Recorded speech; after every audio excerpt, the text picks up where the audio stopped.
اول حاجه رمضان كريم عليكم، تاني حاجه جمعه مباركه عليكم، تالت حاجه كلمه ان شاء الله سعيده علينا وعليكم.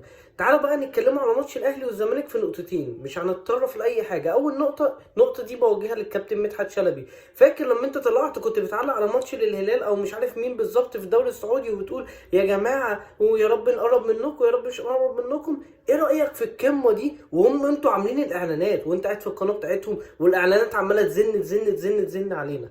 تمام. يا رب يكون الرساله وصلت للكابتن مدحت شلبي ويعرف حجم النادي الاهلي وحجم نادي الزمالك قد ايه في الوطن العربي. دي اول نقطه. تاني نقطه، تعالى اقول لك التشكيل سريع بتاع النادي الاهلي اللي انا نفسي يلعب بيه.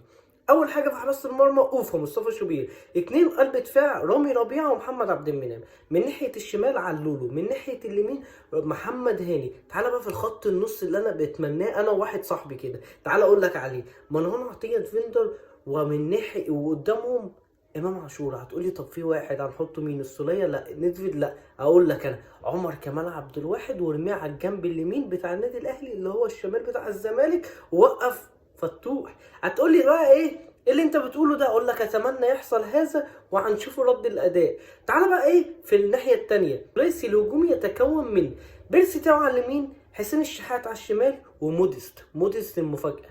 موديست يهلكهم ويجيب فيهم جونين وبعد كده ينزل كهربا يجيب الهاتريك.